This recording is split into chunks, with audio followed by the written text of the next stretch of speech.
निर्मलमजं निर्विकल्पं निराकारमेकं निरानन्दमानन्दमद्वैतपूर्णं परं निर्गुणं निर्विशेषं निरेदं परब्रह्मरूपं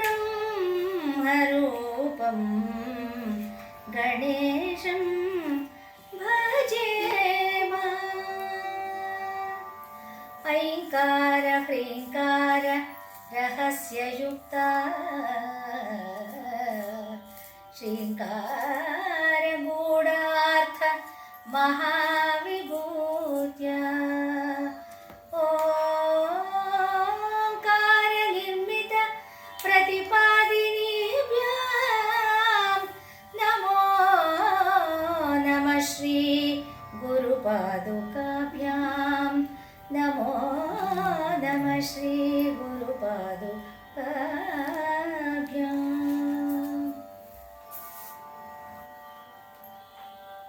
श्रीमदगजाहरुष रत्नाकरेन्दु गौरी मनोवसन्तं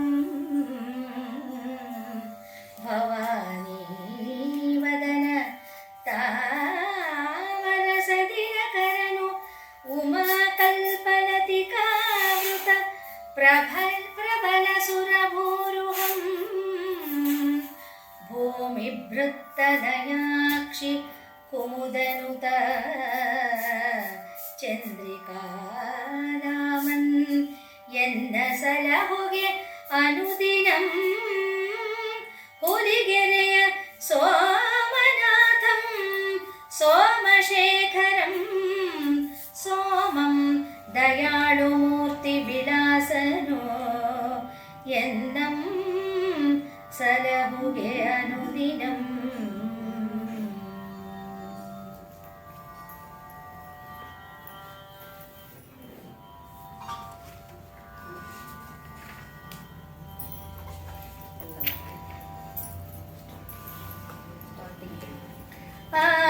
ಆತುರದೊಡಾದಯ್ಯ ನಿಶ್ಚಯಂ ಸಲಿಸಿ ವಿಖ್ಯಾತ ಹುಲಿಗೆರೆಯ ಸುರಹೊನ್ನೆ ಬಸದಿ ಹೊಳಿಪ್ಪ ವೀತರಾಗನ ನೊಡೆದು ಮೂಡಿದಂ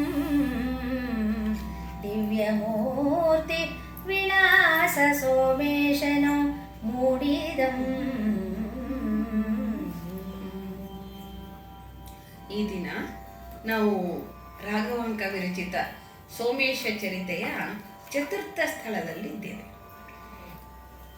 ಎಲ್ಲ ಪ್ರೇಕ್ಷಕರಿಗೆ ಗೊತ್ತಿರುವ ಹಾಗೆ ಆದಿಗಣನಾಥನಾದಂಥ ಆದಯ್ಯನು ನಾರದ ಮುನಿಗಳ ಮಾತಿನಂತೆ ಹುಲಿಗೆರೆಯಲ್ಲಿ ಶಿವಾಲಯವನ್ನು ಬದಲಿಸಿದಂಥ, ಬೇರೆ ದೈವವನ್ನು ಆರಾಧಿಸಿದಂಥದನ್ನು ಮತ್ತೆ ಶಿವಾಲಯ ಮಾಡುವುದಕ್ಕೋಸ್ಕರ ಕಾರಣ ಜನ್ಮನಾಗಿ ಸೌರಾಷ್ಟ್ರದಲ್ಲಿ ಜನಿಸಿ ಶಿವನನ್ನೇ ಆರಾಧನೆ ಮಾಡುವಂತಹ ಶಿವಭಕ್ತರ ಮನೆಯಲ್ಲಿ ಜನಿಸಿ ಶಿವಭಕ್ತನಾಗಿಯೇ ಹುಟ್ಟಿ ಶಿವಭಕ್ತನಾಗಿಯೇ ಬೆಳೆದು ವರ್ತಕ ಶಿರೋಮಣಿಯಾಗಿದ್ದ ಆದಯ್ಯನಿಗೆ ವ್ಯಾಪಾರ ಸಾಪಾರ ಮಾಡಬೇಕೆಂಬ ಇಚ್ಛೆ ಉಂಟಾಗಿ ಹುಲಿಗೆರೆಯತ್ತ ತನ್ನ ಪರಿವಾರದೊಡನೆ ಅಂದರೆ ತನ್ನ ಸೇವಕರು ಇವರುಗಳ ಹತ್ರ ಎಲ್ಲ ಜೊತೆಯಲ್ಲಿ ಹುಲಿಗೆರೆಗೆ ಬಂದಿದ್ದಾನೆ. ಅಲ್ಲಿ ಪದ್ಮಾವತಿ ಎಂಬುವಳ ಸಂಘವಾಗುತ್ತೆ. ಆ ಸಂಗಾತಿ ಅತ್ಯಂತ ಪ್ರೇಮಪೂರ್ಣವಾಗಿದ್ದು ಕಣ್ಣು ಕಾಣದಂತೆ ಅವಳ ಜೊತೆ ಇದ್ದ ನಂತರ ಅವನಿಗೆ ಇದು ಯಾವ ಜಾತಿಯ ಹುಡುಗಿ ಅಂತ ವಿಚಾರಿಸುವ ಮನಸ್ಸು ಆಮೇಲೆ ಬರುತ್ತೆ. ವಿಚಾರಿಸಿದಾದ್ಮೇಲೆ ಅವಳು ಬೇರೆ ಶಿವದ್ವೇಷಿಗಳ ಮನೆ ಹುಡುಗಿ ಅಂತ ಗೊತ್ತಾಗ್ಬಿಡುತ್ತೆ. ಗೊತ್ತಾದಾಗ ಅವ್ನು ಹೇಳ್ತಾರೆ, ನಾನು ಬಿಟ್ಟು ಹೋಗ್ತೀನಮ್ಮ, ನಾವೆಲ್ಲ ಶಿವನನ್ನ ಆರಾಧಕರು, ಶಿವನನ್ನ ಬಿಟ್ಟು ಅವ್ರ ಜೊತೆ ನಮಗೆ ಸಂಗಾಟ ಇರೋದು ಕಷ್ಟ ಅಂತ ಹೇಳಿದಾಗ ಅವಳು ಹೇಳ್ತಾಳೆ, ಇಲ್ಲ ಇಲ್ಲ, ನನಗೆ ಅವಳಿಗಾಗಲೇ ಪ್ರೇಮ ಬೆಳೆದಿರುತ್ತಲ್ಲ, ನನ್ನನ್ನು ಶಿವಭಕ್ತಿಯನ್ನಾಗಿ ಮಾಡು, ನಾನು ನಿನ್ನ ಜೊತೆನೇ ಇರೋಕ್ಕೆ ಇಷ್ಟಪಡ್ತೀನಿ, ಬದುಕಿದ್ರು ನಿನ್ನ ಜೊತೆ ಸತ್ತರೂ ನಿನ್ನ ಜೊತೆ ಅಂತ ಹೇಳ್ತಾಳೆ. ಹೀಗಿದ್ದಾಗ ಆದರೆ ಅವರ ತಂದೆ ತಾಯಿಗಳಿಗೆ ಅದು ಇಷ್ಟ ಆಗೋದಿಲ್ಲ. ಇದೇನಿದು, ಈ ಪದ್ಮಾವತಿ ಅವಳ ಸೌಂದರ್ಯದಿಂದ ನಮ್ಮನ್ನು ಸಾಕಬೇಕಾಗಿತ್ತು, ಯಾರಾದ್ರೂ ಶ್ರೀಮಂತನನ್ನ ಹೋಲಿಸ್ಕೊಂಡು ಇರ್ಬೇಕಿತ್ತು. ಇವಳು ಸತಿ ಶಿರೋಮಣಿ ಹಾಗೆ ಇದ್ದು ಬಿಟ್ರೆ ನಮ್ಮನ್ನ ಸಲಹುವುದೆಲ್ಲಿ, ಹೇಗೆ ಸಲಹುತ್ತಾಳೆ ಇವಳು? ಈ ಆಲೋಚನೆಯಲ್ಲಿ ಅವ್ರೇನ್ ಮಾಡ್ತಾರೆ, ವಿರೋಧ ಮಾಡ್ತಾರೆ. ಆದ್ರೆ ಕೇಳಲ್ಲ. ಕೇಳದೆ ಇದ್ದಾಗ ಏನಾಗುತ್ತೆ, ಈ ವಿರೋಧವೆಲ್ಲ ಹೋಗುತ್ತೆ. ಎಲ್ಲರೂ ಸೇರ್ಕೊಂಡು ಈ ಒಂದು ಒಪ್ಪಂದಕ್ಕೆ ಬರ್ತಾರೆ. ಅವ್ರ ಪಾಡಿಗೆ ಅವ್ರು ಜೀವನ ಮಾಡಲಿ, ನಾವು ನಮ್ಮ ಪಾಡಿಗೆ ನಾವು ಇರೋಣ, ಮಗಳಿಂದ ಏನು ಉಪಯೋಗ ಆಗುತ್ತೋ ಅದು ಪಡ್ಕೊಂಬಿಡೋಣ ಅಂತ ಆ ತಂದೆ ತಾಯಿಗಳ ಹೊನ್ನಾರ.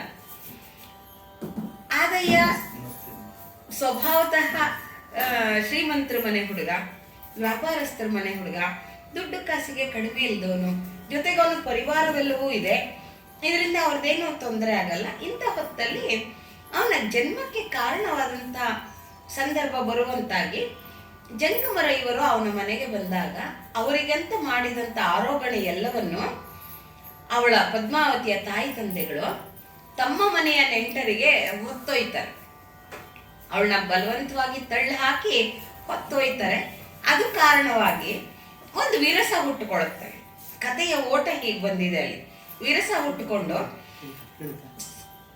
ನೀನು ಗಟ್ಟಿಗನಾದ್ರೆ ನಿನ್ನ ಸೌರಾಷ್ಟ್ರದ ಸೋಮಯ್ಯನ ತಂದು ನಿಲ್ಸು ನಮ್ಮ ದೇವಸ್ಥಾನದಲ್ಲಿ ನೋಡೋಣ, ನಮ್ಮ ದೇವ್ರು ಇದೆಯಲ್ಲ ಅಂತ ಹೇಳಿ ರೊಚ್ಚಿಗೆ ಎಬ್ಬಿಸಿ ಇವನನ್ನ ಪದ್ಮಾವತಿಯಿಂದ ದೂರ ಮಾಡುವ ಒಂದೇ ಉದ್ದೇಶ, ಏಕೈಕ ಉದ್ದೇಶ ಆ ಪದ್ಮಾವತಿಯ ತಂದೆಯಾದಂಥ ಪಾರಸೆಟ್ಟಿದು.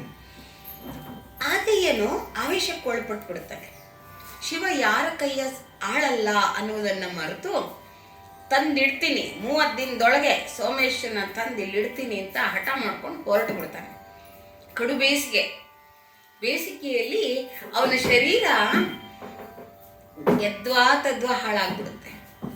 ಹೋಗಿ ಅಲ್ಲಿ ಋಷ್ಯಾಶ್ರಮದಲ್ಲಿ ಇರುವ ಹಾಗೆ ಶಿವ ತನ್ನ ಕೈಲಾಸದ ಎಲ್ಲರನ್ನ ಕರ್ಕೊಂಬಂದು ಅಲ್ಲೊಂದು ಕಡೆ ಸ್ಥಾಪಿತವಾಗಿರ್ತಾನೆ. ಅಲ್ಲಿ ಹೋದಾಗ ಅವ್ರು ಹೇಳ್ತಾರೆ, ನಿಂಗೆ ಯಾಕಿಂತ ಹುಚ್ಚಾಟ, ಶಿವ ಏನು ಬರ್ಬೇಕಾ ನೀ ಕರೆದ ತಕ್ಷಣ? ಎಲ್ಲಿ ಬರ್ತಾನೆ ಶಿವ? ನಾವೇ ಇಷ್ಟು ತಪಸ್ ಮಾಡೋರಿಲ್ಲ, ಶಿವನೇ ಹೇಳ್ತೀರಾನೆ. ಹೇಳಿದಾಗಲೂ ಅವನ್ನ ಅರ್ಥ ಮಾಡ್ಕೊಳ್ಳಲ್ಲ. ಇಲ್ಲ ಇಷ್ಟು ಉಪವಾಸ ಮಾಡ್ಕೊಂಡ್ ಬಂದಿದೆಯಲ್ಲ, ತಿನ್ನು ತಿನ್ನು ತಿನ್ನು ತಿನ್ನು ಅಂತ ಹೇಳಿದಾಗ ಅಲ್ಲಿ ಕೋಪ ಮಾಡ್ಕೊಂಡು ವಾಪಸ್ ಬಂದ್ಬಿಡ್ತಾನೆ. ವಾಪಸ್ ಬಂದ್ರೆ ಪಂಚಭೂತಗಳಿಂದ ಕಷ್ಟ ಕೊಡ್ತೀನಿ ಅಂತ ಅಷ್ಟ ಕಷ್ಟಗಳಿಗೆ ಗುರಿ ಮಾಡ್ತಾನೆ. ಮೈ ಚರ್ಮ ಎಲ್ಲ ಸುಲ್ದು ಬಿಡುತ್ತೆ. ಇನ್ನೇನು ಪ್ರಾಣ ಹೋಗೋ ಸಮಯ ಬಂದುಬಿಡುತ್ತೆ. ಬಂದಾಗ ಆದಯ್ಯನ್ಗೆ ಒಂದು ಆಲದ ಮರ ಕಾಣುತ್ತೆ, ಅಲ್ಲಿ ಇದ್ದು ಬಿಡ್ತಾನೆ. ಅಲ್ಲೊಬ್ಬ ವೃದ್ಧ ಬ್ರಾಹ್ಮಣನ ವೇಷದಲ್ಲಿ ಕಟ್ಟಕಡೆಯ ಪ್ರಾಣದ ತುದಿಯ ಪರೀಕ್ಷೆಯನ್ನು ಇಡುವ ಹಾಗೆ ಮೊಸರನ್ನ ತಂದು ನೈವೇದ್ಯ ತಿನ್ನು ಅಂತ ಕೇಳ್ತಾನೆ ಶಿವ. ಇಲ್ಲ ಅಂದಾಗ ಅಲ್ಲಿ ಸಾಕ್ಷಾತ್ಕಾರವಾಗತ್ತೆ. ನಾ ಬರ್ತೀನಿ ಹೋಗಪ್ಪ, ನಾ ಬಂದು ಸೋಮವಾರ ಬರ್ತೀನಿ, ನಂದಿಯ ಮೇಲೆ ಬರ್ತೀನಿ, ಭಕ್ತರು ಕಾಣ್ತಾರೆ ನನ್ನ, ಹಾಕಿದ ಬಾಗಿಲು ಹಾಗೇ ಇರುತ್ತೆ, ಬೇರೆ ಸಮುದಾಯದವರ ದೈವ ತಾನೇ ಇಬ್ಬಾಗವಾಗಿ ಅಲ್ಲಿ ನಾನು ಒಡಮೂಡಿಬಿಡ್ತೀನಿ, ಇದು ನನ್ನ ಆಶ್ವಾಸನೆ ನಿನಗೆ ಅಂತ ಹೇಳಿ ಆದಯ್ಯನ ಮೈದ ಗಾಯ ಎಲ್ಲ ಮಾಯ ಮಾಡ್ದಂಗೆ ವಾಸಿ ಮಾಡಿ, ಭಗವಂತ ಅಮೃತಮಯನೆಲ್ಲ ವಾಸಿ ಮಾಡಿ ಕಳಿಸ್ತಾನೆ. ಇಲ್ಲಿ ಆದಯ್ಯ ಬಂದು ಚತುರ್ಥ ಸ್ಥಳದಲ್ಲಿ ಶಿವನನ್ನ ಹೇಗೆ ವೆಲ್ಕಮ್ ಮಾಡ್ತಾನೆ, ಹೇಗೆ ಅವನು ವಾಪಸ್ ಬಂದ ಅನ್ನೋದೆಲ್ಲ ಈ ಚತುರ್ಥ ಸ್ಥಳ ಹೇಳ್ತಾ ಹೋಗುತ್ತೆ. ಅದನ್ನ ನಮ್ಮ ಲಕ್ಷ್ಮೀ ಜಯಪ್ರಕಾಶ್ ಅವರು ಹಾಡ್ತಾರೆ, ಹೇಳಿ.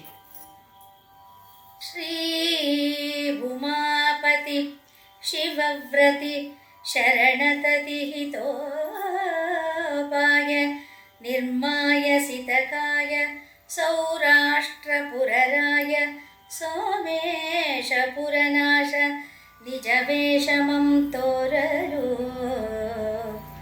ಅಂದು ಆದಯ್ಯನು ಹಾಗೆಂದು ಹರುಷಮಂ ತಂದು ಸುಖದೊಡು ಸಂದು ಜಿಯ ಶಶಿಧರ ದುರಿತ ಹರದಯಾಕರ ಎಂದು ಕಾಯಮಂ ಮತ್ತೆ ಸಿರಿಚರಣದೊಳು ಕೆಡಗಿ ಸ್ತುತಿಸಿದನು ಉಮಾವರ ಮೆಚ್ಚಲು ಸ್ತುತಿಸಿದನು.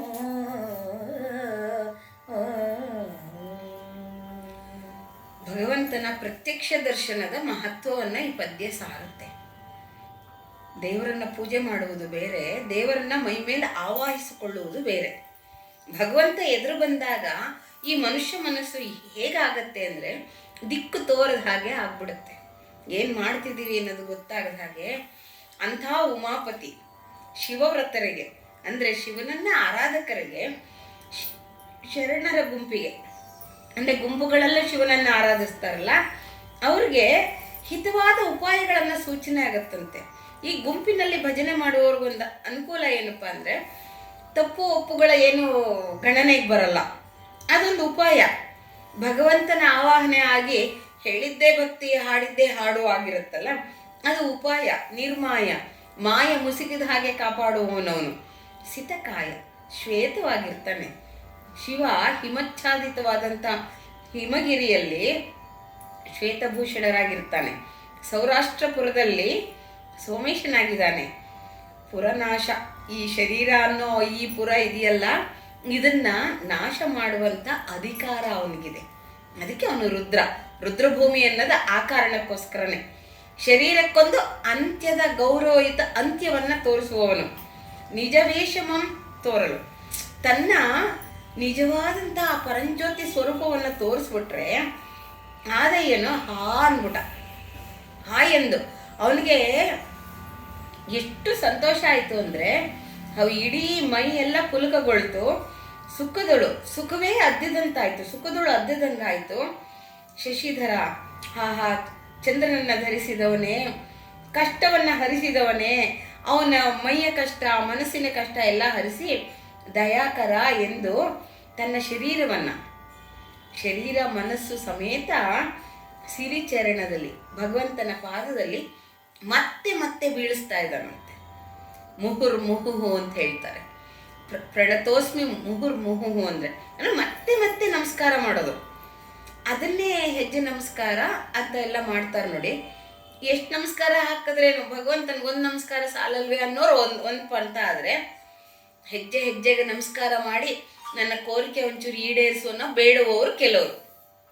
ಇಲ್ಲಿ ಆದಯ್ಯ ಬೇಡಿಕೆ ಏನಿಲ್ಲ, ಶಿವ ಬೇಕಷ್ಟೇ ಅವನಿಗೆ. ಶಿವ ಸಿಕ್ಕ ತಕ್ಷಣ ಮೈ ಮೇಲೆ ಸ್ತುತಿ ಮಾಡ್ತಾ ಮತ್ತೆ ನಮಸ್ಕಾರ ಮಾಡ್ತೀಯಾನೆ, ಮತ್ತೆ ನಮಸ್ಕಾರ ಮಾಡ್ತೀವಿ. ಶಿವನಿಗೆ ಆನಂದ, ಮೆಚ್ಚುಗೆ ಆಗ್ತಾ ಇದೆ. ಎಷ್ಟು ಭಕ್ತಿ ನೋಡು, ಹೇಳ್ತಾ ಇದ್ದಾನೆ ಅದೇ ಹೇಳ್ತೀಯಾನೆ, ಮತ್ತೆ ನಮಸ್ಕಾರ ಮಾಡ್ತಿದ್ದಾನೆ. ಪುನಃ ಪೂಜೆ ಅಂತೆ. ಕೊಡುವೆ ನೀಗಳೆ ವರವನು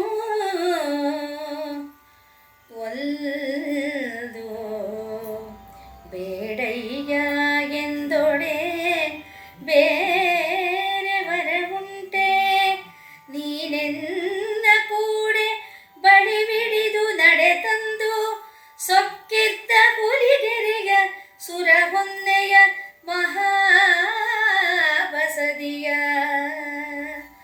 ದಡಿಗಜಿನನಂ ನೆರೆಯೇ ಹೋದಾಂತ ಸವಣರಂ ಹುಡಿಗುಟ್ಟ ನಂದಿಕೇಶನ ಮೇಲೆ ಮೂರ್ತಿಗೊಂಡೊಡೆ ವರಂ ಬಂದುದೆನಲು ಆ ಪರಿಯದೆ ಮಾಡ್ಬೆ ನಡೆ ಮುಂದೆ ಹೋಗೆಂದನು. ಆದಯ್ಯ ಭಕ್ತಿ ಆವೇಶದಲ್ಲಿ ನಮಸ್ಕಾರ ಮಾಡ್ಕೊಂಡು ಸ್ತುತಿ ಮಾಡ್ಕೊಂಡೇ ಇರೋದು ನೋಡಿ ಶಿವನಿಗೆ ನಗು ಬರುತ್ತೆ. ಕೇಳ್ತಾನೆ ಶಿವ, ಕೊಡ್ತೀನಪ್ಪ, ವರ ಕೊಡ್ತೀನಿ, ಎಷ್ಟು ನಮಸ್ಕಾರ ಮಾಡ್ತೀಯಾ, ಕೇಳು ಏನು ಕೇಳು ಅಂದಾಗ, ಅಯ್ಯೋ ವರ ಬೇಡ, ನನಗೆ ಬೇರೆ ವರ ಉಂಟೆ, ನಂಗೆ ಬೇರೆ ವರ ಬೇಕೆ, ನೀನು ಎದುರಿಗೆ ಬಂದ್ಬಿಟ್ಟಿದ್ಯಾ, ನೀನು ನನ್ನ ಜೊತೆ ನಡ್ಕೊಂಬಂದ್ಬಿಟ್ಟು ಆ ಸೊಕ್ಕಿನಿಂದ ನಿನ್ನ ಶಿವಾಲಯವನ್ನ ಬೇರೆ ದೈವವನ್ನು ಇರಿಸಿದಾರಲ್ಲ ಅವರ ಆಟಾಟೋಪ ನೀನು ನಿಲ್ಲಿಸ್ಬೇಕಾರೆ ಆ ದೈವದ ಮಧ್ಯದಿಂದ ನೀನು ಒಡಮೂಡಬೇಕು, ನೀನು ಬಂದ್ಬಿಡ್ಬೇಕು. ಅದು ನಾನು ಮಾಡೋಕ್ಕಾಗಲ್ಲ. ಯಾಕೆಂದರೆ ಯಾವುದನ್ನು ಒಡೆಯೋದು, ಎಲ್ಲದರಲ್ಲೂ ಶಿವನೇ ವಾಸ ಮಾಡ್ತೀಯಾನೆ ಅನ್ನೋ ಒಂದು ಸುಳುಹು ಕೂಡ ಇರುತ್ತೆ. ಅಣುರೇಣು ತೃಣಕಾಷ್ಟಗಳಲ್ಲೂ ಭಗವಂತ ಇದ್ದಾನೆ ಅನ್ನೋರಿಗೆ ಯಾವ ದೈವ ಆದ್ರೇನು ಅನ್ನುವಂಥ ಭಾವ ಇರುತ್ತೆ. ಆದರೆ ಶಿವಾಲಯ ಇದ್ದಿದ್ದು ಬೇರೆ ದೇವಾಲಯ ಆಗಿದ್ದನ್ನು ಸಹಿಸಕ್ಕಾಗ್ತಿಲ್ಲ ಇವನಿಗಷ್ಟೇ. ಹಾಗೆ ಅವರು ಹಾಗೆ ಜಂಬ ಮಾಡ್ತಿದಾರಲ್ಲ, ನಮ್ಮ ದೇವರು ಹೆಚ್ಚು, ಈಗ ತಂದಿಟ್ಟಿದ್ದೀನಿ ನನ್ನ ದೇವರು ಹೆಚ್ಚು, ನನ್ನ ಯಕ್ಷಗಣಗಳು ಹೆಚ್ಚು ಅಂತ ಅವ್ರನ್ನ ನೀನು ಗುಡಿಗುಟ್ಟೋ ಹಾಗೆ, ಅವರು ಬೆಪ್ಪಾಗೋ ಹಾಗೆ, ಅವರು ಅಚ್ಚರಿ ಪಡೋ ಹಾಗೆ, ಅವರು ನಿನಗೆ ಶರಣಾಗೋ ಹಾಗೆ ನಂದಿಯ ಮೇಲೆ ಬಂದು ಮೂರ್ತಿಮತ್ತಾಗಿ ನೀನಲ್ಲಿ ನೆಲೆಸ್ಬಿಡ್ಬೇಕು. ಆದರೆ ನಂಗೆ ವರ ಬಂತು ಅಂತ ಅರ್ಥ ಅಂತ ಹೇಳಿದಾಗ ಶಿವ ಹೇಳ್ತಾನೆ, ಆಯಿತು ಹಾಗೆ ಮಾಡಿ, ಆ ಪರಿಯಲ್ಲೇ ಮಾಡ್ಬೆ, ಹಾಗೆ ಮಾಡ್ತೀನಿ, ನೀನು ನಡೆ ಮುಂದೆ ಹೋಗು ಅಂತ ಹೇಳ್ತಾನೆ. ಆದರೆ ಹಿಂಗೆ ಮುಂದೆ ಹೋಗು ಅನ್ನೋಕ್ಕೆ ಭಯ ಆಗುತ್ತೆ. ಕೇಳ್ತಾನೆ ನೋಡಿ ಅವನ ಮಾತು.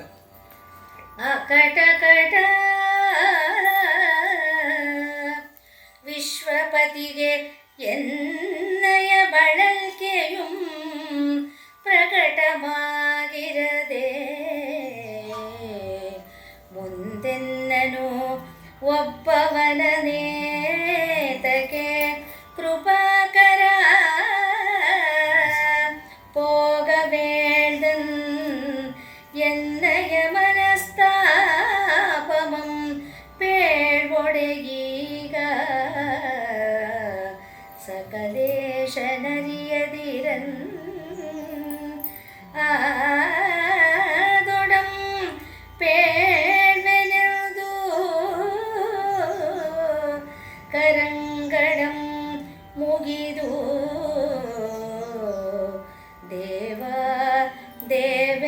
ದೇವೇಶಕ್ಕೆ ಭಕುತವತ್ಸಲಾಕೆ ಕರುಣದಿಂದೆನ್ನ ಭಿನ್ನಪವನು ಎಂದನು ಅಂದು ಆದಯ್ಯನು. ಶಿವ ಸನ್ನಿಧಾನವನ್ನು ಬಿಟ್ಟು ಹೋಗಲು ಮನಸ್ಸಿಲ್ಲದ ಆದಯ್ಯ. ನೀನೊಬ್ಬನೇ ಹೋಗು ಬರ್ತೀನಿ ಅಂದ್ಬಿಟ್ನಲ್ಲ, ಸಣ್ಣ ಸಂಶಯನೂ ಬಂದಿರುತ್ತೆ. ಯಾಕೆಂದರೆ ಮನುಷ್ಯ ರೂಪದಲ್ಲಿ ಜನ್ಮ ತಾಳಿದಾನಲ್ವ, ಮನುಷ್ಯರಿಗೆ ಸಂದೇಹ ಜಾಸ್ತಿ. ಪುಟ್ಟ ಮಕ್ಕಳು ಹೇಳತ್ವೆ ನೋಡಿ, ತರ್ತೀಯಪ್ಪ ತರಬೇಕು, ತರ್ತೀನಿ ಪುಟ ತರ್ತೀನಿ ಅಂತ ಎಷ್ಟು ಸಮಾಧಾನ ಹೇಳಿದ್ರು ಅವಕ್ಕೆ ನಂಬಿಕೆ ಬರಲ್ಲ. ಪ್ರಾಮಿಸ್, ಗಾಡ್ ಪ್ರಾಮಿಸ್ ಅಂತ ಕೇಳತ್ವಲ್ಲ, ಹಾಗೆ ಕೇಳ್ತಾ ಇದ್ದಾನೆ ಆದಯ್ಯ ಇಲ್ಲಿ ವಿಶ್ವಪತಿಗೆ, ಈ ಶಿವನಿಗೆ ನನ್ನ ಬಳಲ್ಕೆ ಇನ್ನೂ ಹೇಳ್ಕೋಬೇಕಾಗಿತ್ತೇನೋ. ಇನ್ನೇನು ಜೀವದಲ್ಲಿ ಏನೂ ಇರಲಿಲ್ಲ, ಮೈ ಚರ್ಮ ಎಲ್ಲ ಸುದ್ದೋಗಿರುತ್ತೆ, ಅಷ್ಟು ಸಾಲದಾಗ್ತಾ ಇನ್ನೂ ನಾ ಸಂಕಟ ಪಡ್ಬೇಕಿತ್ತ ಅಂತ ಅಂದ್ಕೊಂಡು ಯಾಕೆ ಮತ್ತೆ ನನ್ನನ್ನು ಮುಂದೆ ಒಬ್ಬನೇ ಹೋಗು ಅಂತಿದ್ದಾನೆ, ನನ್ನ ಜೊತೆಲೇ ಬರ್ಬೋದಲ್ಲ ಅನ್ನೋದು ಇವನಿಗೆ. ಆದರೆ ಭಗವಂತನಿಗೆ ಒಂದು ಸಮಯಾಚಾರ ಇರುತ್ತೆ, ಅವನ ಸಮಯವನ್ನು ಅವನು ಕಾಪಾಡ್ತಾನೆ ಹೊರತು ಭಕ್ತರ ಸಮಯಾಚಾರಕ್ಕೆ ಸರಿಯಾಗಿ ಕುಣಿಯಕ್ಕಾಗಲ್ಲ. ಅವನಿಗೆ ಮನಸ್ಸು ಬರಬೇಕು, ಅದನ್ನೇ ಭಗವತ್ ಕೃಪೆ ಅನ್ಕೋತೀವಿ ನಾವು. ಭಗವಂತ ಕೃಪೆ ಮಾಡಿದಾಗ ಹುಲ್ಲು ಕೂಡ ಸ್ಟ್ರಾಂಗ್ ಆಗಿರುತ್ತೆ, ಶಕ್ತಿಯುತವಾಗಿರುತ್ತೆ. ಅದರಿಂದ ಅದು ಇನ್ನೂ ಅರ್ಥ ಆಗಿಲ್ಲ. ಏಕೆಂದರೆ ಮನುಷ್ಯ ಮನಸ್ಸಿನ ತಲ್ಲಣ ಇದು. ಮನುಷ್ಯರು ನಂಬೋದು ಬಹಳ ಕಷ್ಟ. ನಂಬುದವ್ರಿಗೆ ಮೋಸಗಳಾಗ್ಬಿಟ್ಟಿರುತ್ತಲ್ಲ, ಅದಕ್ಕೆ ನಂಬೋದು ಕಷ್ಟ. ನಂಬಿ ಮೋಸ ಹೋಗ್ಬೇಡ, ನಂಬಿದ್ರೆ ಶಿವನನ್ನು ಮಾತ್ರ ನಂಬು, ಇಲ್ಲ ದೇವ್ರೊಬ್ಬನ ನಂಬು, ಯಾವುದೇ ದೇವರಾಗಲಿ ನಿನ್ನ ದೇವ್ರ ನೀನು ನಂಬ್ಕೊ. ಇದೇ ನಮ್ಮ ಧರ್ಮ ಹೇಳ್ಕೊಟ್ಟಿರೋದು ನಮಗೆ. ಯಾಕೆ ನನ್ನನ್ನು ಹೋಗು ಅಂದ್ಬಿಟ್ಟ ಅಂತ ಮನಸ್ಸಿಗೆ ತಾಪ ಆಗ್ಬಿಡ್ತು. ಹೇಳಿದ್ರೆ ಏನಾಗುತ್ತೋ, ಅವನು ಜಗತ್ತಿಗೇ ಒಡೆಯ, ಎಲ್ಲರ ಮನಸ್ಸನ್ನು ಆಳುವವನು. ಅವನಿಗೆ ಗೊತ್ತಿರಲ್ವಾ ನನ್ನ ಮನಸ್ಸೇನು ಅಂತ ಗೊತ್ತಿರಲ್ವಾ? ಆದರೂ ಹೇಳ್ಬಿಡ್ತೀನಿ. ನಾ ಹೇಳದೇ ಇದ್ದರೆ ನನಗೆ ಜಿತ ಇಲ್ಲ, ನಾ ದೃಢವಾಗಿರೋಕ್ಕಾಗಲ್ಲ. ಯಾಕೆಂದರೆ ಇಷ್ಟು ಕಷ್ಟಪಟ್ಟು ಬರ್ತೀನಿ ಹೋಗು ಅಂದರೆ ಬರದೇ ಇದ್ದರೆ ಏನು ಮಾಡಲಿ ಅನ್ನುವಂಥ ಇದರಲ್ಲಿ ಕೈ ಮುಗಿದ್ಬಿಟ್ಟು, ದೇವೇಶ ಕೇಳು, ಭಕ್ತವತ್ಸಲನೇ ಕೇಳು, ಕರ್ಣದಿಂದ ನನ್ನ ಬಿನ್ನಪವನ್ನು ಆಲಿಸು ಅಂದರೆ ಫಸ್ಟು ಕೇಳಲ್ಲ ನಾನು, ಅದಕ್ಕೆ ನೀನು ಕರುಣೆಯಿಂದ ಆಲಿಸ್ತೀಯಾ ಅನ್ನೋ ಅರ್ಥದಲ್ಲಿ ಕೇಳ್ತಾ ಇದ್ದಾನೆ ಆದಯ್ಯ. ಮುಂದೆ ಕೇಳಿ. ನಡೆಯದೆ 28 ದಿನ ನಡೆದ ದಾರಿಯಂ ಕಡೆಗುಡಿದ ದಿನವೆರಡರಿಂ ಹೋಗಬಹುದೇ ಎಂದೊಡೆ ಹೋಗಬಹುದು ಅದಕ್ಕೆ ಉಪಾಯ ಮಂಪೇಳ್ದ ಪಿಂ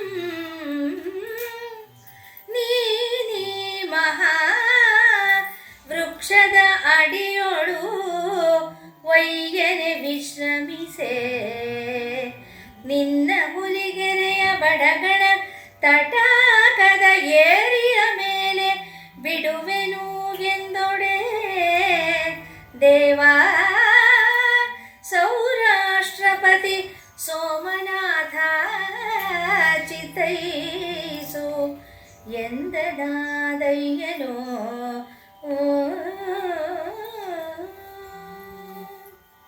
ಆ ಮಹಾಕಾಲನ ಮುಂದೆ ಎಂಥ ಸಂಶಯ ನೋಡಿ. ಮನುಷ್ಯ ಮಾತ್ರದ ಅಲ್ಪ ಅಲ್ಪ ಅಲ್ಪ ಗುಣದ ಅಂಥ ಸಂಶಯ. 28 ದಿನ ನಡೆದು ಇನ್ನೂ ಇಲ್ಲೇ ಇದ್ದೀನಿ ನಾನು. ಇಷ್ಟೆಲ್ಲ ಕಷ್ಟಪಡೋದು, ಇಷ್ಟು ದಾರಿನ ಇನ್ನು 2 ದಿನ ಉಳಿದಿದೆ. 2ರಲ್ಲಿ ಹೆಂಗೆ ಹೋಗಲಿ ಶಿವನೇ, ನಾನು ಹೆಂಗೆ ಹೋಗೋಕ್ಕಾಗುತ್ತೆ ಅಂತ ಹೇಳಿದಾಗ ಶಿವ ಹೇಳ್ತಾನೆ, ಅದಕ್ಕೊಂದು ಉಪಾಯ ಇದೆ, ಹೇಳ್ತೀನಿ ಕೇಳೋ. ನೀನು ಈ ಮಹಾವೃಕ್ಷದ ಕೆಳಗೆ ನಿಂತಿದೆಯಲ್ಲ, ಇಲ್ಲಿ ಒಂದು ಗಳಿಗೆ ಕಣ್ಮುಚ್ಕೊ. ನೀನನ್ನು ಹುಲಿಗೆರೆಯ ದಕ್ಷಿಣ ಭಾಗದ ತಟಾಕ ಕೆರೆ ಇದೆಯಲ್ಲ, ಅದ್ರ ಏರಿ ಮೇಲೆ ಬಿಟ್ಟುಬಿಡ್ತೀನಿ ನಾನು ಎಂದೊಡೆ. ಮತ್ತೆ ಕೇಳ್ತಾನವನು, ದೇವ ಸೌರಾಷ್ಟ್ರಪತಿ ಸೋಮನಾಥ ಚಿತ್ತೈಸು. ಕೇಳು ಕೇಳು, ನಾ ಹೇಳೋದು ಇನ್ನೊಂಚೂರು ಕೇಳು, ಕೋಪ ಮಾಡ್ಕೋಬೇಡ. ಏಕೆಂದರೆ ಎಲ್ಲಿದ್ದೆ ಭಗವಂತನಿಗೆ ಕೋಪ ಬರುತ್ತೋ ಅಂತ ಭಕ್ತರಿಗೆ ಭಾಳ ಭಯ ಇರುತ್ತೆ. ಕೇಳಬಾರದು ಕೇಳಿದ್ನೇನೋ, ಅಯ್ಯೋ ಯಪ್ಪ ನನಗೆ ಹಿಡಿಸ್ಲಾರದ್ದೇನಾರು ಕೇಳಿದ್ನ, ಬೇಡಪ್ಪ ನೀ ಏನು ಕೊಡ್ತೀಯೋ ಅದು ಸಾಕು ಅನ್ನೋ ಮಟ್ಟಕ್ಕೆ ಬಂದುಬಿಡ್ತಾರೆ. ಆ ಥರ ಕೇಳ್ತಾ ಇದ್ದ ನಾನು, ಒಂಚೂರು ಕೇಳಪ್ಪ ಅಂತ ಹೇಳಿ. ಅದನ್ನು ಹೇಗೆ ಹೇಳಿದ್ದಾರೆ ರಾಘವಾಂಕರು ನೋಡಿ ಈ ಪದ್ಯದಲ್ಲಿ. ಹರಿಬ್ರಹ್ಮರು ವಿವಾದದಿ ನಿಮ್ಮ ಚರಣಮಂ ಸಿರಿಮುಡಿಯ ಕಾಣದುದು ಎನಗೆ ತೋರದೆ ಮುಂದೆ ಸುರರಾಜ ಪದವಿಯಂ ಕೊಡುಮೊಡೆ ಒಲ್ಲೆಂ ದೇವರೇ ಎನ್ನಯ ಪ್ರತಿಜ್ಞೆಗಾಗಿ ಸುರ ಒಂದೆ ಬಸದಿಯ ಅರುಹನೋ ಒಡೆದು ಮೂಡದಿ ಪರಿಯೂರ್ಗೆ ಮುಂದೆ ನಾಮಿಗೆ ಹೋದೊಡೇನು ಎನ್ನ ಶರೀರವು ಏತಕ್ಕೆ ಬಾತೆ ನೀನೆಂದು ಬರ್ಪೆ ಬರ್ಪುದನು ಅರುಪಬೇಕು ಎಂದನು. ಎಷ್ಟು ಚೆನ್ನಾಗಿ ಕೇಳ್ತಾನೆ ನೋಡಿ ಭಕ್ತ. ಅವನು ಪುರಾಣಗಳನ್ನು ಓದಿದ್ದಾನೆ, ನೆನೆಸ್ಕೊಂಡಿದ್ದಾನೆ. ಹಿಂದೆ ಒಂದ್ಸಲಿ ಶಿವನ ಆದಿಯನ್ನು, ಶಿವನ ಸಿರಿಮುಡಿಯನ್ನು, ಆದಿ ಅಂತ್ಯಗಳನ್ನು ಕಾಣಬೇಕು ಅಂತ ಶ್ರೀಹರಿಯು ಬ್ರಹ್ಮನು ಹೋದಾಗ ಮುಡಿಯ ಕಾಣದೆ ಹೋದರು ಬ್ರಹ್ಮರು. ಹರಿಗೆ ಅಂತ್ಯ ಕಾಣಲಿಲ್ಲ. ಅವರು ಬಂದರು. ಆದರೆ ಬ್ರಹ್ಮ ಏನು ಮಾಡ್ತಾರೆ, ಕೇದಿಗೆ ಹೂವೊಂದು ಬೀಳ್ತಾ ಇರುತ್ತಂತೆ ಶಿವನ ಮುಡಿಯಿಂದ. ಅದೇನು ಮಾಡುತ್ತೆ ಅಂದರೆ, ಇನ್ನೂ ತುಂಬ ದಾರಿ ಇದೆ, ನಾನು ಬೀಳ್ತಾನೇ ಇದ್ದೀನಿ ನೋಡಪ್ಪ, ಯುಗಗಳಿಂದ ಬೀಳ್ತಾ ಇದ್ದೀನಿ, ನೀನು ಹುಡುಕ್ಲಾರೆ ಶಿವನ ತಲೆಯನ್ನು, ಅದರಿಂದ ನೋಡಿದೆ ಅಂತ ಹೇಳ್ಬಿಡು ಅಂತ ಸುಳ್ಳು ಹೇಳ್ಕೊಡುತ್ತೆ. ಬ್ರಹ್ಮ ಬಹುಶಃ ಗೆಲ್ಲಬೇಕು ಅನ್ನೋ ಹುಮ್ಮಸ್ಸಿನಲ್ಲೋ ಒಂದು ಕೆಟ್ಟ ಹಠದಲ್ಲೋ ಸುಳ್ಳು ಹೇಳ್ತಾನೆ. ಶಿವನಿಗೆ ಅರಿವಾಗಿಲ್ಲದೆ ಇರುತ್ತೆ. ಸುಳ್ಳು ಹೇಳಿದ್ದು ಎದುರುಗಡೆ ಇರೋರಿಗೆ ಗೊತ್ತಾಗದೆ ಇರ್ಬೋದು, ಬಟ್ ಅಂತರಾತ್ಮನಾದಂಥ ಅಂತಃಸಾಕ್ಷಿ ರೂಪನಾದಂಥ ಶಿವನಿಗೆ ಗೊತ್ತಾಗಲ್ವೇ? ಹಾಗೆ ಅವರಿಬ್ಬರಿಗೂ ಕಾಣಲಿಲ್ಲ. ಒಬ್ರು ಸುಳ್ಳು ಹೇಳಿದ್ರು, ಒಬ್ರು ನಿಜ ಹೇಳಿದ್ರು, ಆದ್ರೆ ಇಬ್ಬರಿಗೂ ಕಾಣಲಿಲ್ಲ. ಅಂಥ ನಿನ್ನ ಸಿರಿಮುಡಿಯನ್ನು ನೋಡ್ತಾ ಇದ್ದೀನಿ ನಾನು, ಸಿರಿಪಾದವನ್ನು ನೋಡ್ತಾ ಇದ್ದೀನಿ ಅಂತ. ಇದ್ರ ಮುಂದೆ ಬೇರೆ ಇನ್ಯಾವ ಸುರರಾಜ ಪದವಿ, ಇಂದ್ರ ಪದವಿ ಕೊಟ್ಟರು ಬೇಡ, ನನಗೇನು ಬೇಡ. ದೇವರೇ, ನಾನು ಮಾಡಿದ್ದೊಂದು ಪ್ರತಿಜ್ಞೆಗೆ, ನನ್ನ ಆವೇಶಕ್ಕೆ ನೀನು ಬಂದು ನಿನ್ನ ದೇವಾಲಯದಲ್ಲಿ, ನಿನ್ನ ದೇವಾಲಯವನ್ನು ನಾಶ ಮಾಡಿ ನಿನ್ನನ್ನಲ್ಲಿಂದ ಹೊರಗೆಸ್ದು ತಮ್ಮ ದೇವರನ್ನು ಇಟ್ಟಿದ್ರಲ್ಲ, ಆ ದೇವರನ್ನು ಒಡೆದು ಮೂಡಬೇಕಲ್ಲ ನೀನು. ಈ ಪರಿ ನಾನು ಹೀಗೆ ಊರಿಗೆ ಹೋದರೆ, ನಾನು ಹೆಚ್ಚಾಗಿ ಹೋದರೆ ನನ್ನ ಶರೀರವೇ ಏತಕ್ಕೆ ಪ್ರಯೋಜನ? ನೀನು ಸರಿಯಾಗಿ ನೀನು ಬರದೇ ಇದ್ರೆ, ನೀನು ಎಂದು ಬರ್ಪುದನ್ನು ಅರುಹಬೇಕು. ನೀನು ಯಾವಾಗ ಬರ್ತೀಯ? ಬಾತೆ ಅಂದರೆ ಪ್ರಯೋಜನ. ಶರೀರವೇತಕ್ಕೆ, ನನ್ನ ಶರೀರ ಇಷ್ಟೊಂದು ದಣಿಸಿದ್ದು ಯಾಕೆ ಪ್ರಯೋಜನ ಆಗಲ್ಲ? ನೀನು ಯಾವಾಗ ಬರ್ತೀಯ? ಬಂದಿದ್ದು ನನಗೆ ಹೇಗೆ ಗೊತ್ತಾಗತ್ತೆ? ಬಂದಿದ್ದಕ್ಕೊಂದು ಕುರುಹು ಬೇಕಲ್ಲ, ಗುರುತು ಬೇಕಲ್ಲ. ಅದನ್ನು ಹೇಳ್ಬಿಡು ಸ್ವಾಮಿ, ಕೋಪ ಮಾಡ್ಕೋಬೇಡ. ನಿನ್ನನ್ನೇ ನೀ ತೋರ್ಕೊಂಡಿದ್ಯಾ, ನೀನು ಕೃಪೆ ಮಾಡಿ ತೋರಿದ್ದಕ್ಕೆ ನೀನು ಕಂಡಿದ್ಯಾ, ಇಲ್ಲದೆ ನೀನು ಯತಿ ವೇಷದಲ್ಲಿದ್ದರೂ ಗೊತ್ತಾಗ್ಲಿಲ್ಲ, ಆ ವೃದ್ಧ ಜಂಗಮನ ವೇಷದಲ್ಲಿದ್ದರೂ ಗೊತ್ತಾಗ್ಲಿಲ್ಲ ನನಗೆ. ಈಗ ನೀನೇ ಬಂದ ಶಿವ ಅಂತ ಹೇಳ್ತಿದ್ಯಾ, ನಾನು ಅನ್ಕೊಂಡಿದ್ದ ರೂಪನೇ ಕಣ್ಣು ಮುಂದೆ ತಂದಿದ್ಯಾ. ಜಟೆಯಲ್ಲಿ ಗಂಗೆ, ಕೊರಡಲ್ಲಿ ಹಾವು, ಹುಲಿ ಚರ್ಮ ಧರಿಸಿದವನು, ನಂದಿ ಮೇಲೆ ಕೂತಿದವನು ಅಂತ ಏನು ನನ್ನ ಕಲ್ಪನೆ ಇತ್ತು, ಅವರವರ ಭಾವಕ್ಕೆ ಸರಿಯಾಗಿ ನೀನು ಆ ರೂಪನ್ನ ತೋರ್ಪಡಿಸ್ತೀಯಲ್ಲ, ಹಾಗೆ ಬಂದಿದ್ಯಾ. ಇದೊಂದು ಹೇಳ್ಬಿಡು ನನಗೆ, ನೀನು ಯಾವಾಗ ಬರ್ತೀಯ, ಬಂದರೆ ನನಗೆ ಗೊತ್ತಾಗೋದು ಹೇಗೆ, ಇದನ್ನು ಹೇಳ್ಬಿಡು ಅಂತ ಕೇಳ್ತೀನಿ. ಮುಂದೆ ಶಿವ ಹೇಳ್ತಾಳು ಮಾತುಗಳಿದೆ ನೋಡಿ. ತವೆ ಚೈತ್ರ ಶುದ್ಧ ಚಾತುರ್ದಶಿಯ ಸೋಮವಾರವು ನಾಳೆ ಮಧ್ಯರಾತ್ರಿಯೊಳು ಬಂದಪ್ಪೆವು ಎದೆ ಶಿವನೇ ನೀ ಬಂದುದಕ್ಕೆ ಎನಗೆ ಕುರುಹಾವುದು ಎನಲು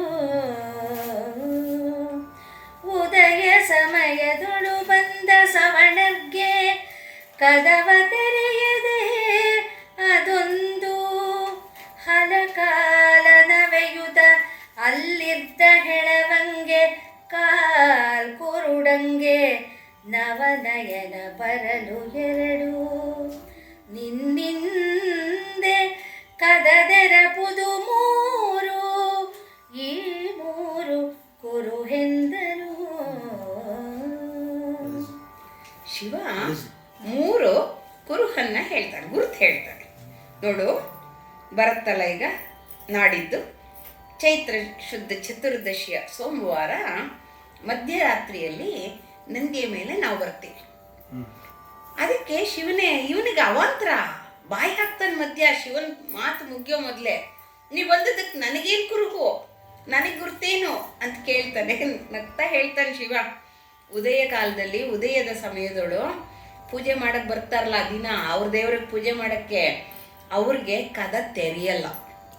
ದೇವಸ್ಥಾನದ ಕದ ಅವ್ರು ಹಾಕಿದ ಬೀಗ ತೆಗೆದ್ರು ತೆರೆಯಲ್ಲ, ಅವ್ರು ಹಾಕಿದ ಚಿಲ್ಕ ತೆಗೆದ್ರು ತೆರೆಯಲ್ಲ. ಇದು ಒಂದು ಮೊದಲನೇ ಗುರುತು. ಹಲಕಾಲ ನವೀತಿಲ್ಲ, ಅಲ್ಲಿದ್ದಾರಲ್ಲ ಇಬ್ರು, ಒಬ್ಬ ಹೆಳವ ಇದ್ದಾನೆ, ಕಾಲಿಲ್ದವನಿದ್ದಾನೆ, ಒಬ್ಬ ಕುರುಡ ಇದ್ದಾನೆ, ಅಂಧ ಇದ್ದಾನೆ. ಅವ್ರಿಗೆ ಹೆಳವಂಗೆ ಕಾಲು ಬರುತ್ತೆ, ಕುರುಡಂಗೆ ಹೊಸ ಕಣ್ಣು ಬರುತ್ತೆ. ಇದು ಎರಡನೇ ಕುರುಹು. ನಿನ್ನಿಂದ ಕದ ತೆರೆದಪ್ಪದು, ನೀ ಬಂದು ಮುಟ್ಟಿದ್ರೆ ಕದ ತೆರೆಯೋದು, ಇದು ಮೂರನೇ ಕುರುಹು ಅಂತ ಹೇಳ್ತಾನೆ. ಮುಂದೆ ಕೇಳಿ. ಕುರುಹು ಮೂರಹುದು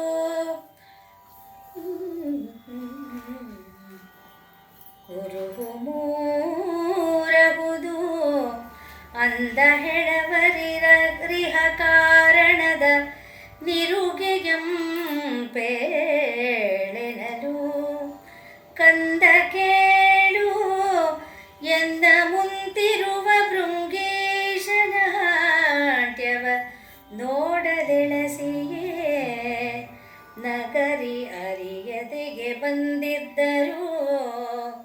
ಭೃಂಗೀಶ ನಾಟ್ಯವ ನೋಡದೆಳಸಿಯೇ ಎನಗರಿಯದೆಗೆ ಬಂದಿದ್ದರು. ಮರೆಯಾದ ಗಾಂಧರ್ವ ಚಿತ್ರರಥರು ಎಲವೋ ಹುಲಿಗೆರೆಯ ಬಸದಿಯೊಳು ಅಂದ ಹೆಳವರಾಗಿರುತ್ತಿರುತ್ತೇ ನೆರೆ ವೀರ ಮಾಹೇಶ ಪದ ಕೆರಗಿ ಕರುಣಿಸುವ ನಿಶಾಪವೇನೆಂದರು. ಇಲ್ಲೊಂದು ವಿಚಿತ್ರ ಸಂಘಟನೆಯ ಉದಾಹರಣೆಯನ್ನ ಇಲ್ಲಿ ಕೊಡ್ತಾ ಇದ್ದಾನೆ ಶಿವ. ಆದಯ್ಯ ಕೇಳ್ತಾನೆ, ಅವ್ರು ಯಾಕೆ ಕುರುಡ ಕುಂಟ ಅಲ್ಲಿದ್ದಾರೆ ಭಿಕ್ಷೆ ಬೇಡ್ಕೊಂಡು ಅಂದರೆ, ಭೃಂಗಿಗೆ ವಿಚಿತ್ರವಾಗಿ 3 ಕಾಲಿರುತ್ತೆ. ಅದು ಯಾಕೆ ಅಂದರೆ ಅವನು ಶಿವನಿಗೆ ಮಾತ್ರ ಆರಾಧಿಸ್ತಿರ್ತಾನೆ, ಶಕ್ತಿಯನ್ನು ಆರಾಧನೆ ಮಾಡ್ತಾ ಇರಲ್ಲ. ಶಕ್ತಿಯನ್ನು ಒಂದ್ಸಲಿ ದೂರ ಸರಿಸ್ತಾನೆ. ಅದುವೇನು, ನೀ ದೂರ ಹೋಗು ಅಂತ ತಾಯಿಯನ್ನು ಸರಿಸಿದಾಗ ತಾಯಿಗೆ ಎಂಥ ಕೋಪ ಬರುತ್ತೆ.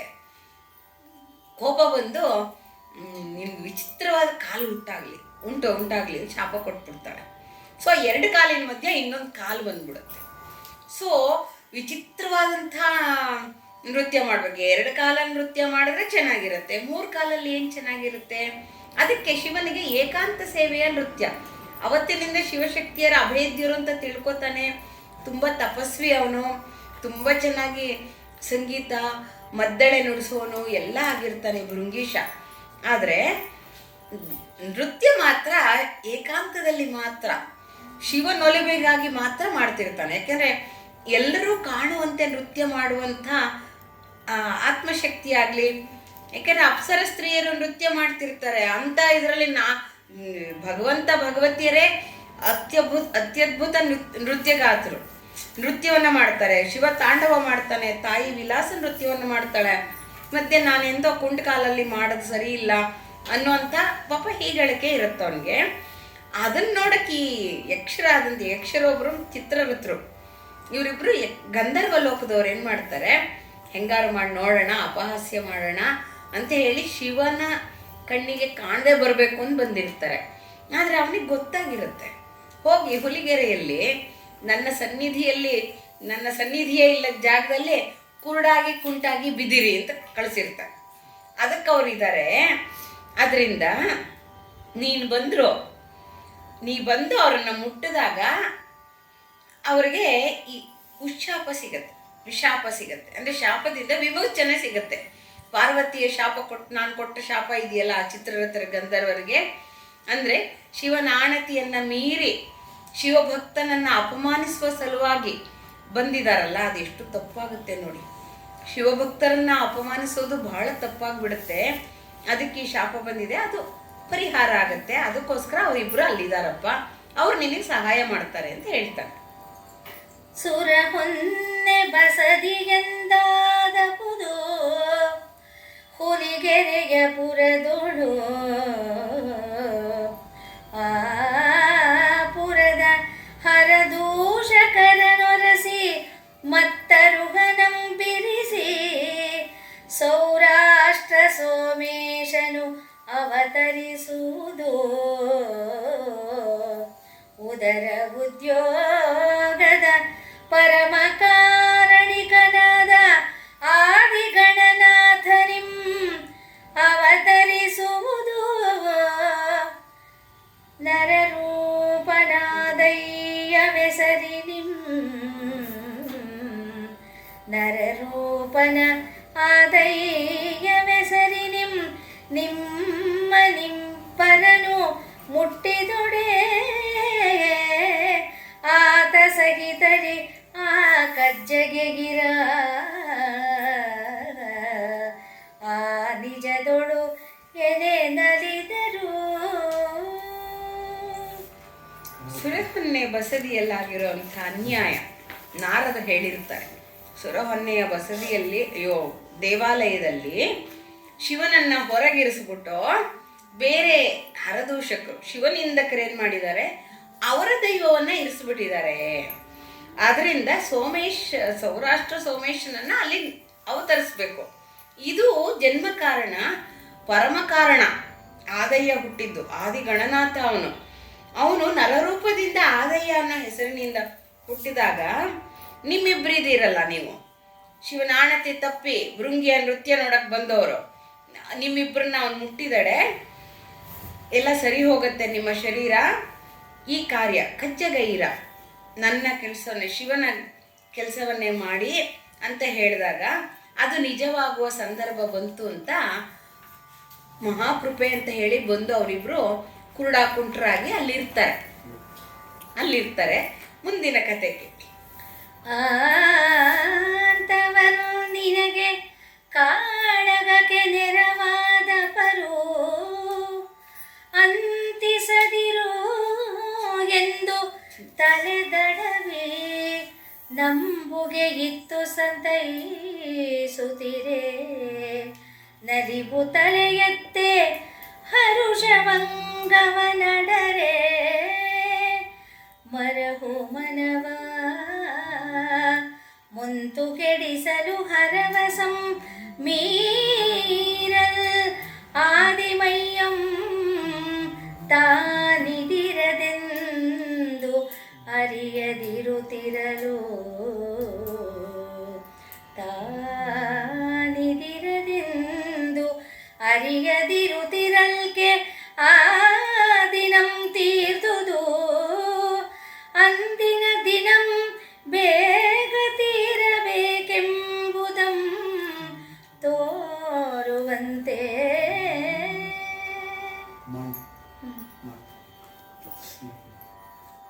ಈ ಇಬ್ಬರಿದಾರಲ್ಲ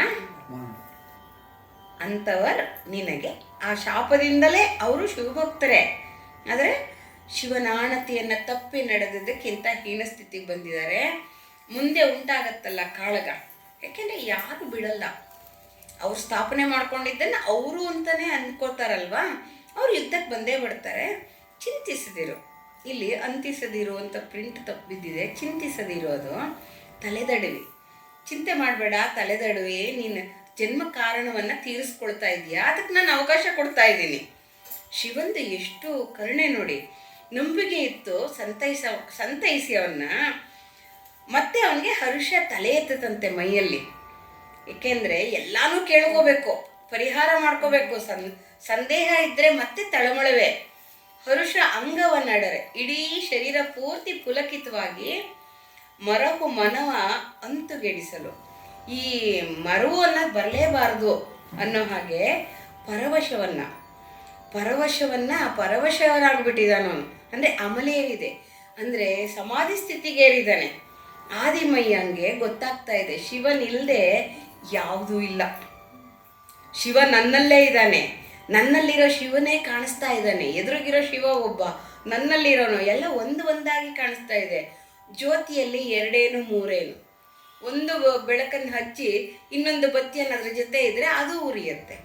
ದೂರ ಇಟ್ಟರೆ ಬೇರೆ ಬೇರೆ ಕಾಣುತ್ತೆ, ಒಂದಾಗಿಟ್ರೆ ಜೊತೆಯಾಗಿ ಉರಿಯುತ್ತೆ. ಅದು ಅರ್ಥ ಆಗ್ಬಿಡ್ತಂತೆ. ಇಲ್ಲಿ ಅದ್ವೈತ ಬಂತು ನೋಡಿ, ಅಂದರೆ ಎರಡಿದ್ದದ್ದು ಒಂದಾಯಿತು. ನಾನು ಬೇರೆ ಶಿವ ಬೇರೆ ಅನ್ನೋ ಮನಸ್ಥಿತಿ ಇದ್ದಿದ್ದು, ನನ್ನಲ್ಲಿದ್ದಾನೆ ಶಿವ, ಎದುರು ಕಾಣಿಸ್ತಾ ಇರೋನೇ ನನ್ನಲ್ಲಿ ಪ್ರಾಣಜ್ಯೋತಿಯಾಗಿದ್ದಾನೆ ಅನ್ನೋಂಥ ಮಾತು ಬಂತಿಲ್ಲಿ. ಅದು ತೀರ್ದದು ಅಂದಿನ ದಿನ.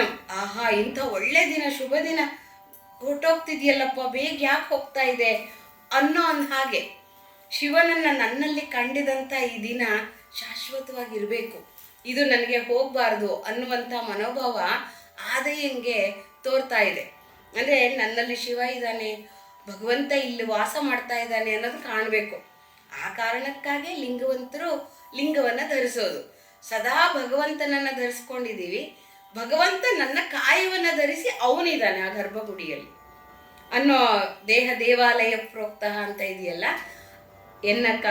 ದೇಹ ದೇಗುಲ ಅಂತ ಬಸವಣ್ಣವ್ರು ಬರೀತಾರಲ್ಲ, ಅದು ಇಲ್ಲಿ ಪ್ರತಿಬಿಂಬಿತವಾಗ್ತಾ ಇದೆ ಈ ಪದ್ಯದಲ್ಲಿ. ಮುಂದಿನ ಪದ್ಯವನ್ನು ನೋಡಿ.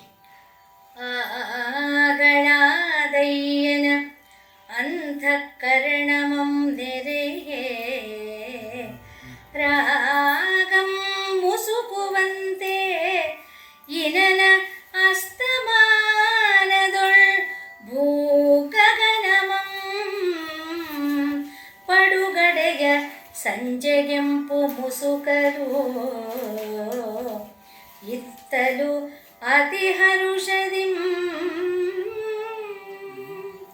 ಶ್ರೀ ಗೌರೀಪತಿ ತನ್ನೊಳು ಆತನೊಳ್ ತನ್ನ ನುಡಿಯಾಗಿದ್ದುದು ಎಲ್ಲವಂ ಕನಸಿನೊಳ್ ತೋರಿ ಮೈ ಜೋಗೇರಿದಂತೆ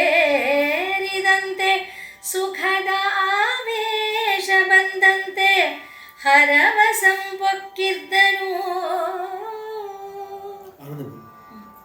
ಆದಯ್ಯನ ಅಂತಃಕರಣದಲ್ಲಿ ಸೂರ್ಯಾಸ್ತ ಆಗುವಂಥ ಕೆಂಪು ಪ್ರತಿಬಿಂಬಿಸ್ತಾ ಇದೆಯಂತೆ.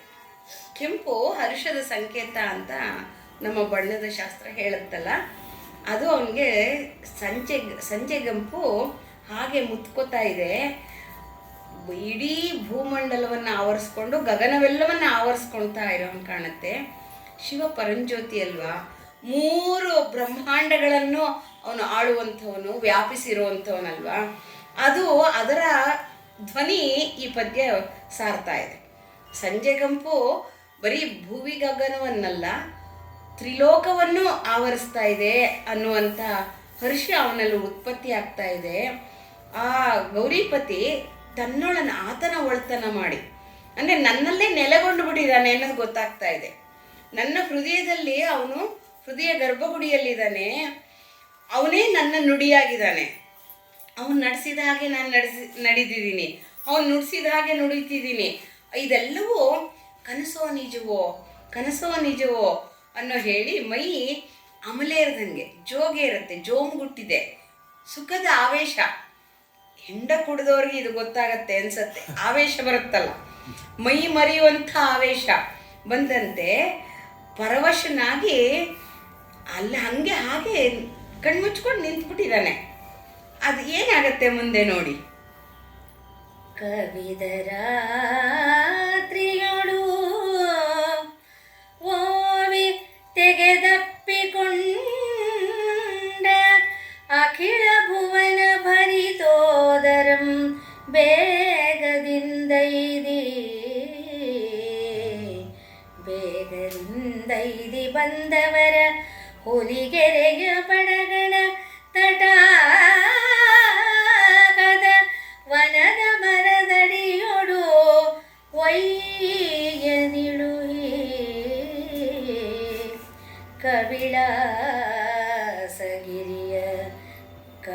ಕವಿವಿಳಾಸಗಿರಿಯ ನೈದಿದನು ಅತ್ತಲಿತ್ತ ಮೂಡುವ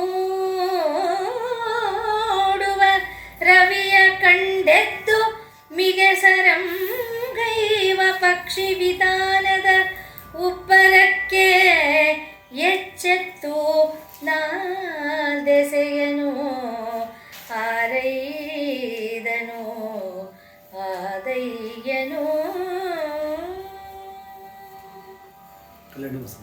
ಆ ರಾತ್ರಿ ಕೌಕೊಂಡಿದ್ದಾಗ ಅಂಧಕಾರ ಒಪ್ಪಿಕೊಂಡಿದೆಯಂತೆ. ಅಖಿಲ ಭುವನಗಳನ್ನು ಒಪ್ಪಿಕೊಂಡಿದೆ ಅಂದರೆ ಅಂಧಕಾರದಲ್ಲಿ ಇವನು ಪರವಶತೆಯ ಅಂಧಕಾರದಲ್ಲಿದ್ದಾನೆ.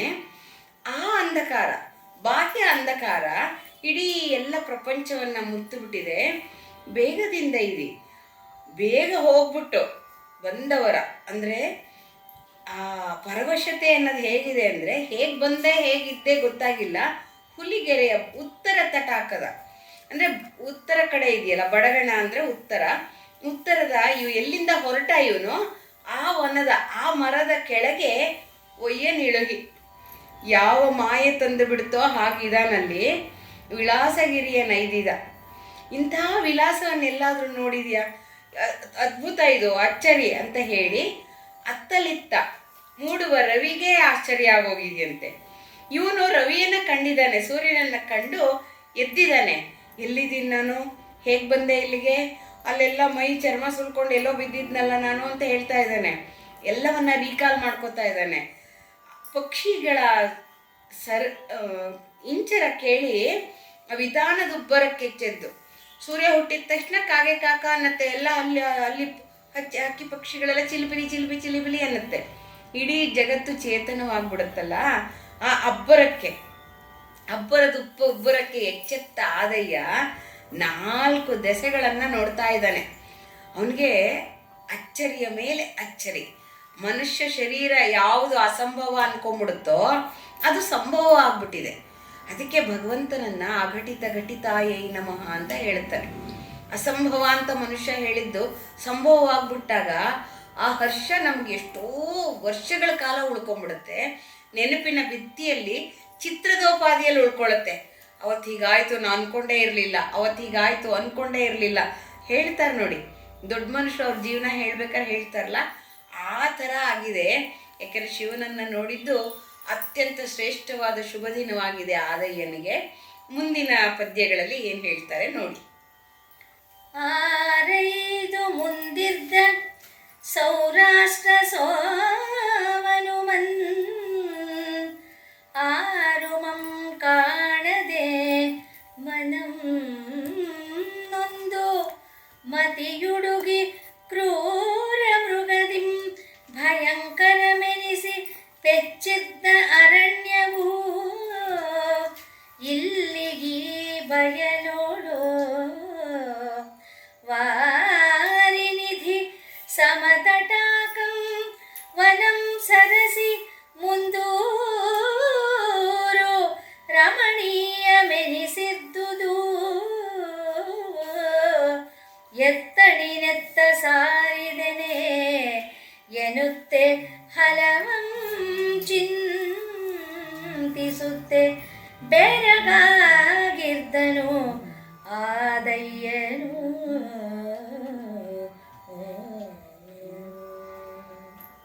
ಇಲ್ಲಿ ಆರಯ್ಯನ ವಿಸ್ಮಯವನ್ನ ಈ ಪದ್ಯ ಹೇಳುತ್ತೆ. ಎದುರುಗಡೆ ಇದ್ದಂಥ ಸೌರಾಷ್ಟ್ರ ಸೋಮನಾಥ ಕಾಣಿಸ್ತಾನೇ ಇಲ್ಲ. ಆರೈದು ಮುಂದಿದ್ದ, ತನ್ನ ಮುಂದೆ ಬೆಳಗ್ತಾ ಇದ್ದವನು ಮನ ನೊಂದು ಹೋಯ್ತು. ಅಯ್ಯೋ ಎಲ್ಲಿ ಶಿವ, ಎಲ್ಲಿ ಶಿವ? ತನ್ನೊಳಗೆ ಬಂದಿದ್ದ ಶಿವನನ್ನು ಮರ್ತಿದ್ದಾನೆ. ಮತಿ ಹುಡುಗಿ ಹೀಗೆ ಅಲ್ವಾ, ಮರುಗು ಅನ್ನೋದು ತೆರೆ ಹಾಕ್ಕೊಂಡ್ಬಿಡುತ್ತೆ. ಅದಕ್ಕೆ ಏನಾಗುತ್ತೆ, ದೇವ್ರ ಮುಂದೆ ಕೂತಾಗಿದ್ದ ಪರವಶತೆ ದೇವ್ರ ಮುಂದೆ ಎದ್ದ ಮೇಲೆ ಪರವಶತೆ ಇರಲ್ಲ.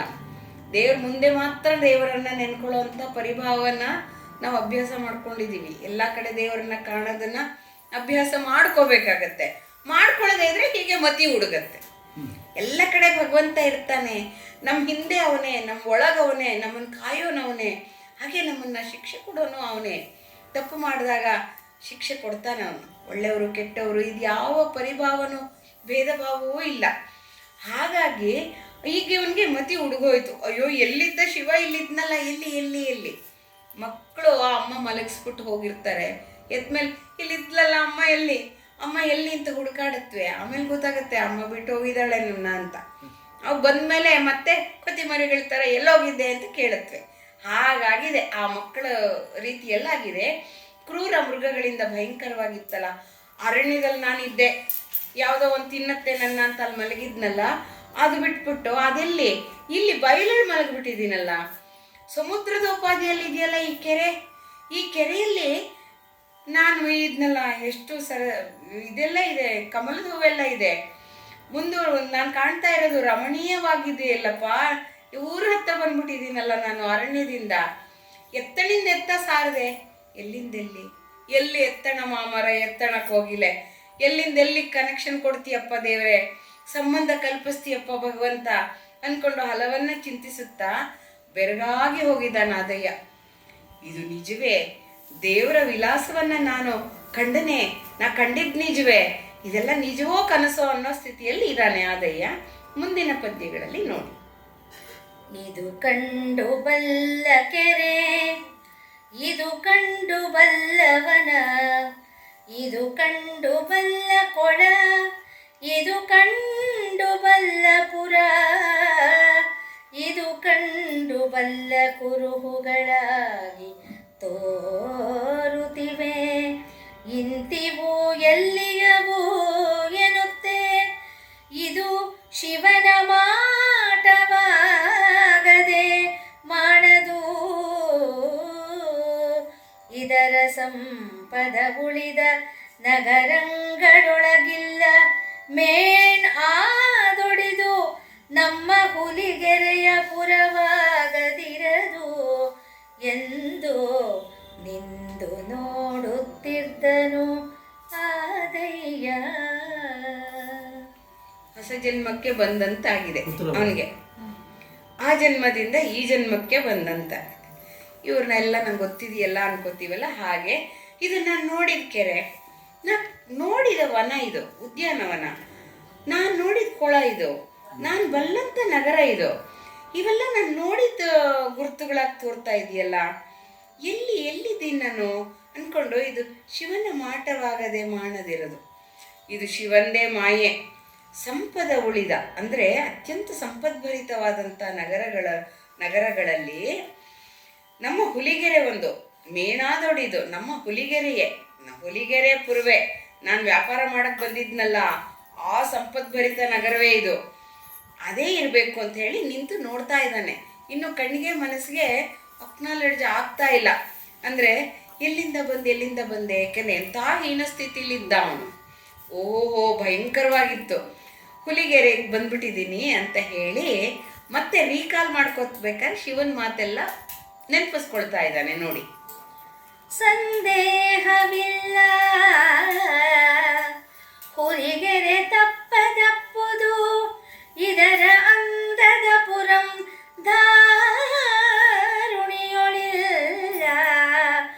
ಅದಕ್ಕೆ ಎನ್ನ ಮುಂದೆ ಹೋಗೆಂದು ನುಡಿದಂತೆ ತಂದಿರಿಸಿದಂ ಸೌರಾಷ್ಟ್ರ ಸೋಮಯ್ಯನು. ಇಂದಿನ ದಿನಂ ಮಧ್ಯರಾತ್ರಿಯನು, ಇದಕ್ಕೆ ಇದೆ ಬಂದಪ್ಪನು. ಇನ್ನಂಜಲೇಕೆಂದು ನಗರಿಯಂ ಬಂದು ಹೊಕ್ಕಂ ಇನ್ನಂಜಲೇಕೆಂದು ನಗರಿಯಂ ಬಂದು ಹೊಕ್ಕಂ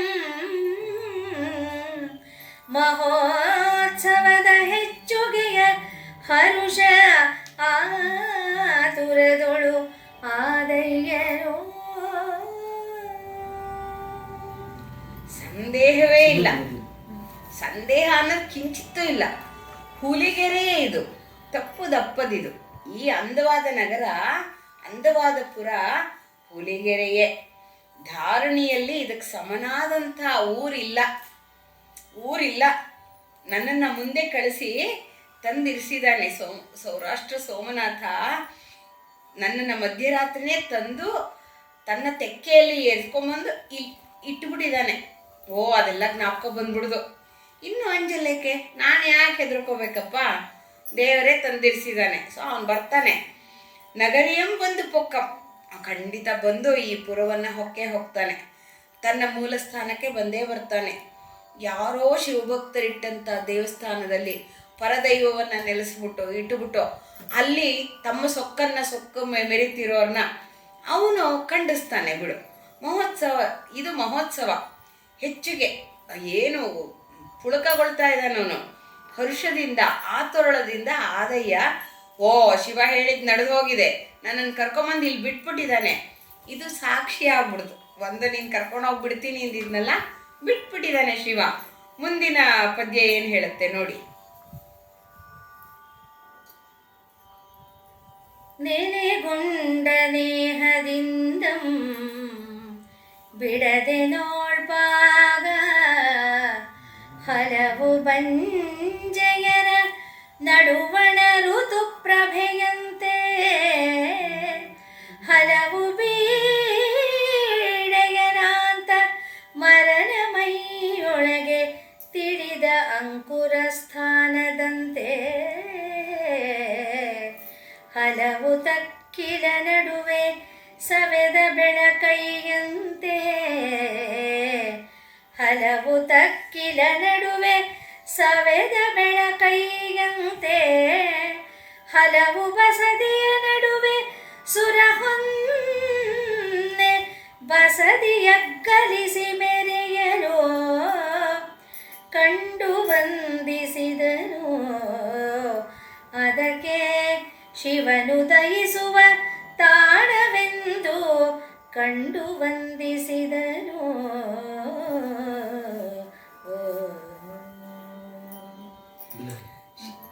ಇಲ್ಲಿ ಈ ಸ್ನೇಹ ಬಂದ್ಬಿಡ್ತು. ಶಿವನೊಡನೆ ತಾನು ನನ್ನೊಳಗೆ ಶಿವ ಇದ್ದಾನೆ ಅನ್ನೋದೊಂದು ಸ್ನೇಹ ಅವನನ್ನು ಬಿಡದೆ ಒಪ್ಕೊಂಡಿತ್ತು.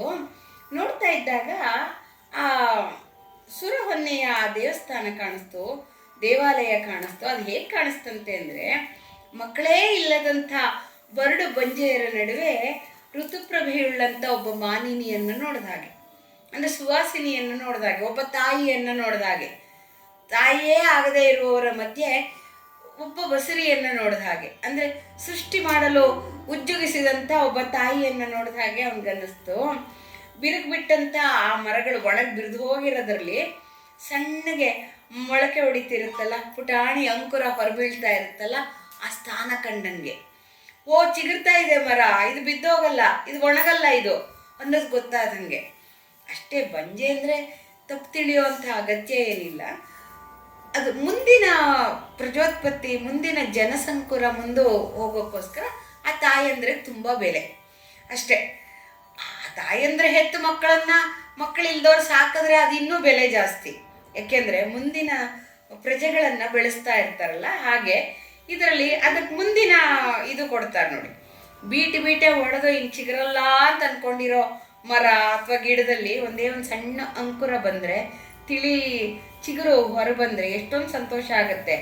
ಹಾಗೆ ಹಲವಾರು ದೇವಸ್ಥಾನಗಳ ಮಧ್ಯೆ, ದೇವಾಲಯದ ಮಧ್ಯೆ ಆ ಸುರಹೊನ್ನೆಯ ದೇವಾಲಯ ಇದೆಯಲ್ಲ, ಅದು ಮಗ್ಗಲು ಮಲಗಿಸ್ದಂಗೆ ಅಂದರೆ ಹೊಳಿತಾ ಇದೆಯಂತೆ. ಈ ಎಲ್ಲ ಬಸದಿಗಳ ಸಣ್ಣ ಸಣ್ಣ ದೇವಾಲಯಗಳ ಮುಂದೆ ಅದು ತುಂಬ ಶೋಭಾಯಮಾನವಾಗಿದಂತೆ.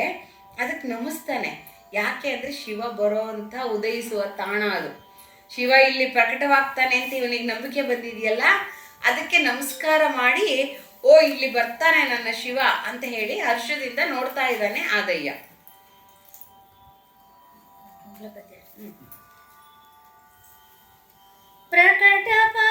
ಪ್ರಕಟಪಾತಕರು ನಿರ್ದ್ರೈವರು ಅತಿ ಧರ್ಮ ಗಂಟಕರು